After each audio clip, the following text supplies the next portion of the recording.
Книжка «Пушкинский клуб», часть 3. Пушкин в Михайловском. Среди множества мест, связанных с именем Александра Сергеевича Пушкина, особой притягательностью для всякого, любящего самое светлое, звонкое имя русской культуры, является Пушкинский заповедник в Псковской области. Он не равен усадьбе Михайловской. В его состав входит 62 объекта.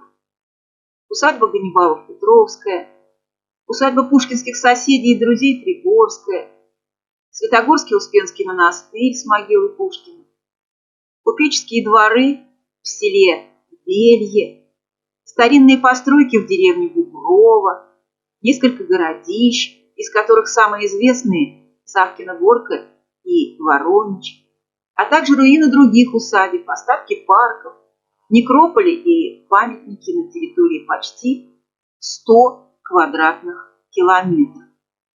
Но, конечно, сердцем этого заповедного края является семейная усадьба Пушкиных в селе Михайловском. Оно и его окрестности воспринимаются как единство двух значительных понятий: уникального места, осененного гением Пушкина в его неповторимости, и России в целом, как олицетворение Родины, Руси, где понятие «русский дух» становится особенно ценным и ощутимым. Пушкин бывал в имении Михайловское неоднократно, начиная с 1817 года и кончая весной 1836 года. Здесь он провел свой первый после окончания лицея летний месяц, по-юношески радуясь сельской жизни, русской бане, клубнике и прочим. Сюда в последний год своей жизни приехал хоронить мать, не зная, что через несколько месяцев друзья привезут и его, чтобы положить в Святогорском монастыре рядом с ней. В черновике своего самого значительного стихотворения «Вновь я посетил» Пушкин отметил значение этого места в своей биографии. В разные годы под вашу сень, Михайловские рощи, являлся я. Когда вы в первый раз увидели меня, тогда я был веселым юношей. Беспечно, жадно я приступал лишь только к жизни. Годы промчались, и вы во мне прияли усталого пришельца. Но здесь же поэт определил судьбоносную роль Михайловского в собственной жизни. Но здесь меня таинственным щитом святое провиденье осенило. Поэзия, как ангел-утешитель, спасла меня, и я воскрес душой. Действительно, в этом уголке земли поэтический самородный гений Пушкина получил окончательную огранку, стал главным украшением русской духовной культуры. Здесь им написано более 100 произведений, принадлежащих к разным родам литературы и всевозможным жанрам. Пушкинский заповедник расположился на территории древних владений северо-западной Руси. Псковский край отмечен исконными, подлинно русскими чертами ландшафта. Могучие леса и в то же время бескрайние просторы, реки и речушки, озера и болота. Все узнаваемое, дорогое, величественно спокойное. Пейзажи этих мест поражают былинностью, сказочностью, русскостью. К Михайловскому ведет дорога, по которой запрещено автомобильное движение, поэтому все, движущиеся к музею, сразу ощущают себя паломниками к святым местам. Дорога идет настоящим русским дремучим лесом. На ветвях, могучих стволах елей и пнях висят седые бороды мхов.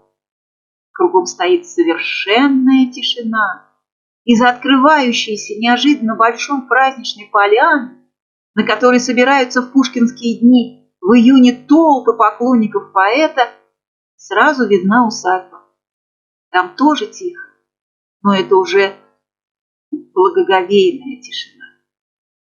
Парк начинается сразу, глазам открывается все как на ладони, ведь усадьба совсем небольшая. Прелестная парковая затея, уединенный остров – это дань увлечению сентиментализмом Жан-Жака Руссо. Остров с белой скамьей под кронами старых деревьев отделяет от всего мира вода неподвижного пруда, чтобы человек, оставшись один на один с природой, сумел углубиться в себя, прислушаться к звукам своего сердца.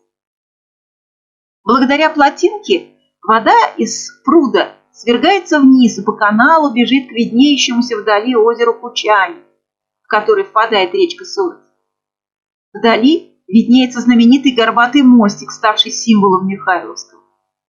По одну сторону канала расположился старый фруктовый, в основном яблоневый сад.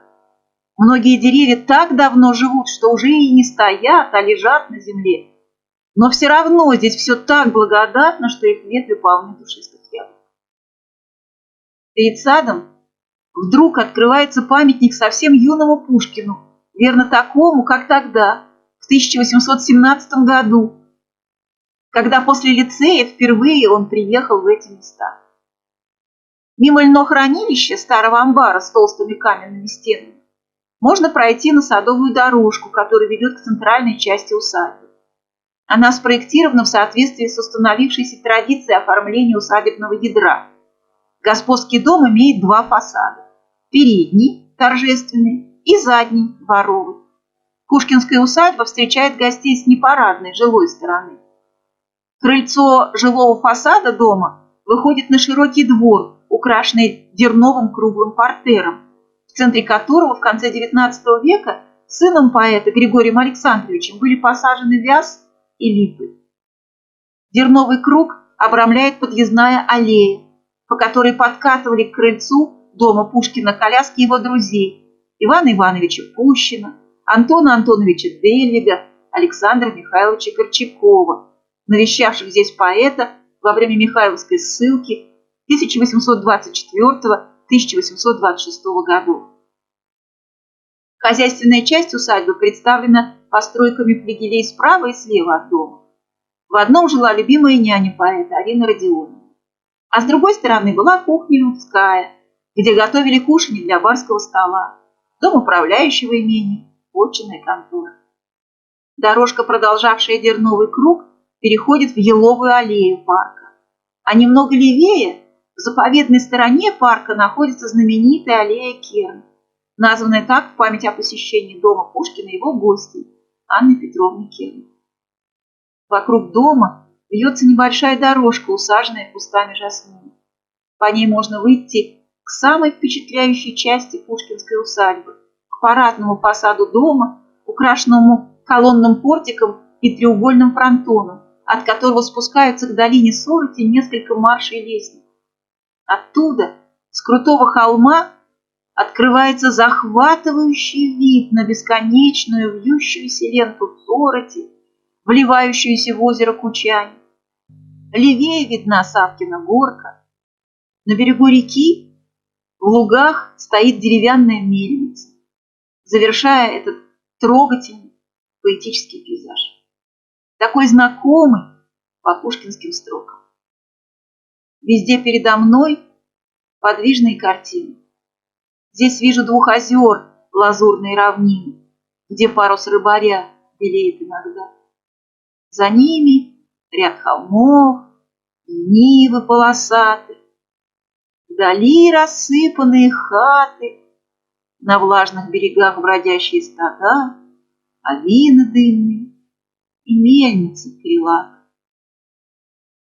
Беспредельные дали, тихие воды, дремучие леса, вековой парк и светлый дом, в окне которого загорается к вечеру и долго горит лампа кабинета поэта. Кругом тишина. Осторожно, чтобы не помешать поэту, уходим из усадьбы, часто оборачиваясь на этот свет, унося его с собой навсегда.